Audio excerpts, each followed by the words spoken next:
윤석열 정부 초대 법무장관 한동훈 장관이 본격적인 문재인 적폐 청산에 앞서서 조국이가 만든 형사사건 공개 금지 등에 대한 규정부터 개시하라고 지시했습니다. 아무래도 본격적인 정지 작업에 나서는 것 같습니다. 이는 법무부 훈령으로서 국회를 거치지 않고 장관의 의지에 따라 개정할 수 있습니다.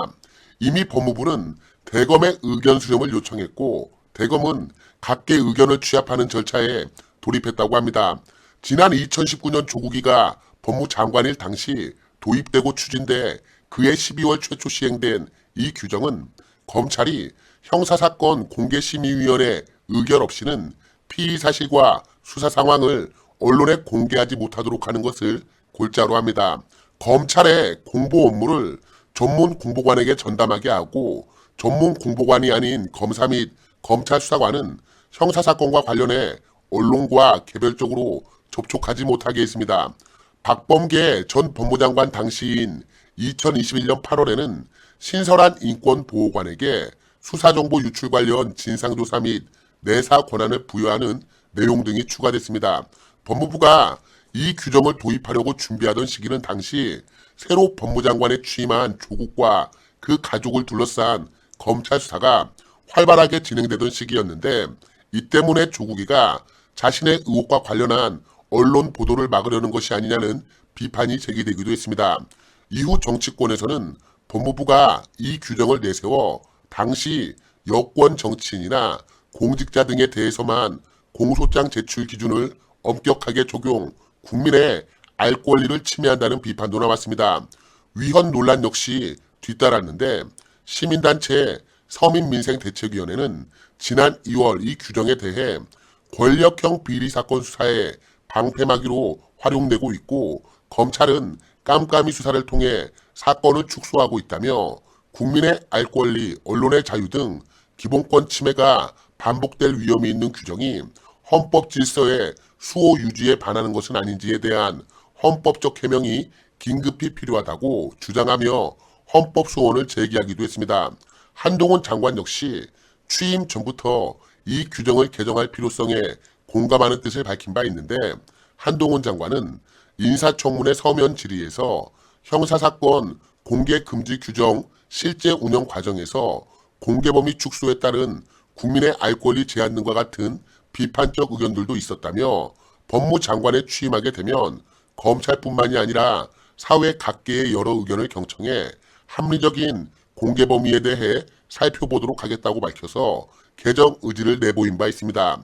한동훈 장관 지시에 따라 추진되는 만큼 이 규정은 상당 부분 개정이 될 것으로 보이는데 그간 검찰 내에서도 실질적인 개정 필요성을 주장하는 목소리가 지속적으로 나온 데다가 언론과 학계 등을 중심으로 폐지 요구도 꾸준히 나오고 있기 때문에 사실상 폐지되는 수순으로 갈 것으로 보입니다. 그리고 이 규정이 폐지되는 것은 문재인 적폐청산 수사에 대한 신호탄적인 성격으로 보아도 무방할 겁니다. 그간 이 공소장 공개가 제대로 안 되었기 때문에 검찰 수사가 어떻게 진행이 되었는지 알 수가 없었는데 이제 각종 사건들에 대한 검찰 수사 내용과 진행 상황이 언론에 보도되면서 우리 국민들이 알 수 있게 된다 이 말입니다. 최근 정상화된 검찰 인사로 인해서 지난 문재인 정권과 관련된 핵심 의혹 사건들을 맡고 있는 각 검찰청에 지금 누가 가 있습니까? 지난 정권에서 권력 수사를 하다가 좌천당한 검사들이 검사장과 핵심 부서를 맡으며 전진 배치되었습니다. 문재인 적폐 수사 제대로 하겠다는 의지를 드러냈다 이 말입니다. 여기에 이어서 수사 과정과 그리고 이 공소장까지 공개가 된다면 어떻게 되겠습니까? 문재인 적폐 세력 아주 끝장나는 겁니다. 정말 한동훈 장관 일 처리하는 솜씨를 보니까 주도 면밀하고 빈틈이 없습니다. 그리고 인사가 만사라고 하는데 윤석열 대통령의 용인술에도 찬사를 보내고 싶습니다. 특히 이 한동훈 장관은 문재인이가 임명했던 조국이와 곧잘 비교되고는 하는데 뭐 사실 한동훈과 조국 이 둘을 동일선상에 놓고 비교한다는 것 자체가 어느 한쪽에 모욕적이기는 하지만 일단 비교하면 답은 딱 나옵니다. 이에 대해서는 중앙일보 논설위원을 맡고 있는 안혜리 기자가 한동훈은 조국이 아니라는 제목의 칼럼을 통해 잘 설명했는데요. 그 내용을 발췌해서 소개해드리자면 조국과 한동훈 이 두 사람을 비교하면 딱 답이 나온다. 두 사람은 법무장관 후보자 인사청문회 당시 발언 그리고 장관 취임 직후 행보를 복기해보면 더욱 명확하다. 우선 조국, 딸 조민의 동양대표 창장 위조 등 이젠 너무나 명확한 조국 일가의 불법을 놓고 민주당과 국민의힘이 정치적 공방을 벌인 탓에 묻혀버렸지만 사실 지난 2019년 조국 청문회는 장관직을 수행하기에 턱없이 부족한 조국의 실력이 여과 없이 드러난 자리였다. 사문서 위조 등 도덕성만이 아니라 실력이 더 큰 문제였다는 거다. 그는 어떻게든 편들어주느라 민주당 의원들이 열심히 판을 깔아줘도 아무런 논리적 설명을 못했다. 검찰 개혁과 관련해 어떤 생각을 가졌는지 말해달라는 백혜련 의원의 질문에는 감사하고 명구합니다. 열심히 하겠습니다가 전부였다. 표창원 의원이 한 번 더 묻자 글을 많이 썼고 각종 위원회를 오랜 경험한 게 장점이라고 했다.